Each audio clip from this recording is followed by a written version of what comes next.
Welcome to Luxury Focus, where we dissect the horological world's most coveted brands. Today we're diving into a controversial topic that's sure to ruffle some feathers in the watch community. We're taking a critical look at Rolex, the crown jewel of the watch industry. But here's the twist. We're asking the question that many collectors whisper but few dare to voice.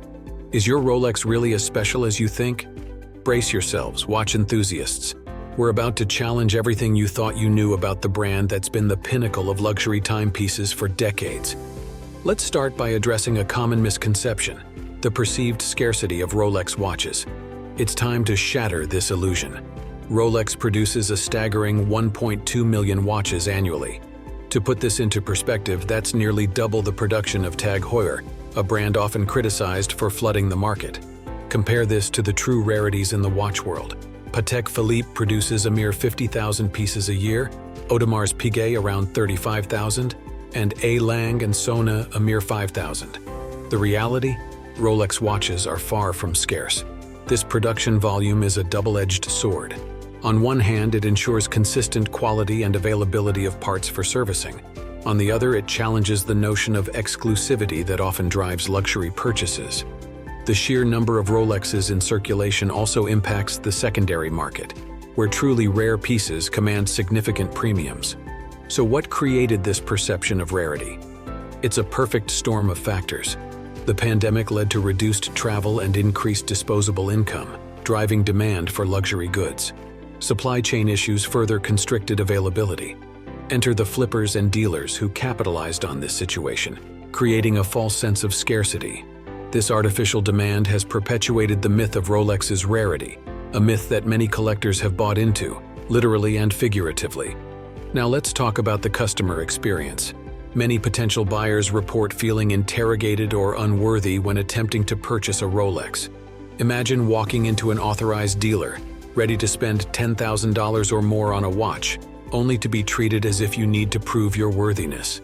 This elitist attitude has left a sour taste in many collectors' mouths, turning what should be an exciting purchase into a demoralizing experience. This approach is unique to Rolex. Other luxury brands, even those producing far fewer pieces, typically offer a more welcoming experience. This strategy, while potentially enhancing perceived exclusivity, risks alienating genuine enthusiasts and collectors. Next, let's address the design diversity, or rather the lack thereof. Rolex's lineup is dominated by two case designs, the Submariner/GMT Master II and the Datejust/Daydate/Sky Dweller. The brand's design language has become so stagnant that a mere dial color change is celebrated as a major event. Compare this to brands like Omega, Breitling, or Tag Heuer, which offer a wide range of designs, often with open casebacks showcasing beautifully finished movements, and often at lower price points. Rolex's consistency in design does have advantages. It allows for perfection of manufacturing processes and ensures a level of reliability that's hard to match. However, it also limits the brand's ability to showcase horological artistry and innovation in design. Let's take the Sky Dweller as an example. Priced between $8,000 and $15,000, it's marketed as a tool watch. But at that price point, can we really call it a tool watch? True tool watches, think Hamilton Sin or Seiko, offer robust functionality at a fraction of the price, often under $1,500. For the price of a Sky Dweller, you could own a Longines Master Collection annual calendar, a Breitling Premier Chronograph Moonphase, or a Montblanc Heritage Chronometry annual calendar, all offering more complications and arguably more interesting designs. From a technical perspective, the Sky Dweller does offer an innovative annual calendar mechanism and a clever bezel-operated control system. However, its complexity is hidden beneath a dial that, to many, appears cluttered and lacks the refinement expected at this price point. Now, let's debunk some myths about Rolex's innovations. Contrary to popular belief, Rolex wasn't the first to create an automatic movement. That was Harwood in 1923. Nor the first dive watch. Blancpain's 50 Fathoms beat the Submariner to market. Nor even the first GMT watch. Glycine's Airman predates the GMT Master. While Rolex has undoubtedly contributed to horological advancements, their marketing has often overstated their pioneering role. That said, Rolex's contributions to watchmaking shouldn't be understated. Their innovations in water resistance with the oyster case set new standards for the industry. The perpetual rotor system, while not the first automatic movement, was a significant improvement that has stood the test of time. And their work on lubricants and alloys has pushed the boundaries of what's possible in mechanical watchmaking. Let's talk about movements. Rolex's in-house calibers are known for their reliability and accuracy. The brand's commitment to chronometer certification for all its watches is commendable. However, when we compare the finishing and complexity of Rolex movements to those of other brands in the same price range, they often fall short in terms of visual appeal and horological interest. For instance, the caliber 3285 found in the GMT Master 2 is a solid workhorse movement. It offers a respectable 70-hour power reserve and incorporates Rolex's proprietary chronergy escapement. But place it next to something like Omega's Master Chronometer caliber 8900, with its coaxial escapement and resistance to magnetic fields up to 15,000 Gauss, and the Rolex starts to look a bit plain. Finally, let's address the ubiquity of Rolex. The brand's popularity has reached a point where ownership no longer feels special or unique. At any watch gathering, you're likely to see multiple examples of even the most coveted models. This saturation extends beyond the watch community. Many Rolex owners are not watch enthusiasts at all, but individuals drawn by the brand's cash rather than horological appreciation. From a market perspective, this ubiquity is a double-edged sword. It ensures strong resale values and a liquid market for Rolex watches.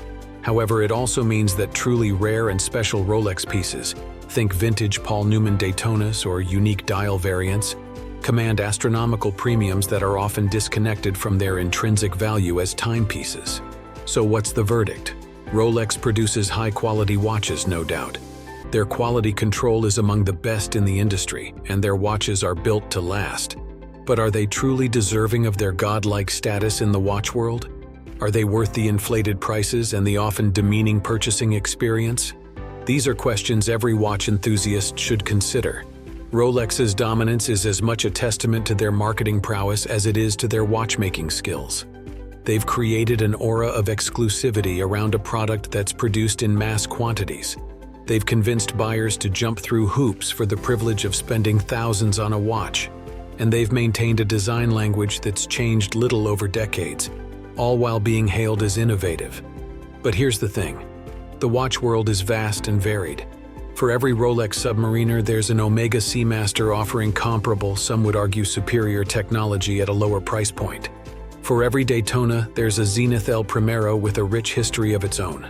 And for those willing to look beyond the crown, there's a world of independent watchmakers creating truly unique, limited production timepieces that offer real exclusivity. So, what's a watch enthusiast to do? First, educate yourself. Understand that Rolex's perceived scarcity is largely artificial. Don't let the hype cloud your judgment. Second, explore other brands. The horological world is rich with options at every price point. Third, buy what you love, not what you think will impress others. A true watch enthusiast appreciates craftsmanship and innovation, regardless of the name on the dial. Remember, wearing a Rolex doesn't make you a watch expert any more than owning a Ferrari makes you a race car driver.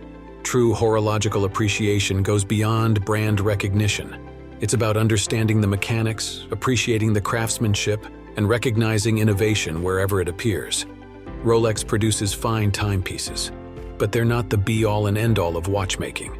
They're not as rare as you might think, not as innovative as they claim, and perhaps not as special as their price tags suggest. As collectors and enthusiasts, it's our responsibility to look beyond the hype, to challenge our assumptions, and to appreciate the vast, varied world of horology in all its forms. If this deep dive into the reality of Rolex has piqued your interest, there's plenty more where that came from. At Luxury Focus, we're committed to providing honest, in-depth analyses of the luxury watch world. Don't miss out on our future insights. Hit that subscribe button and join our community of discerning watch enthusiasts. Together, we'll navigate the complex, fascinating world of haute horlogerie, one tick at a time.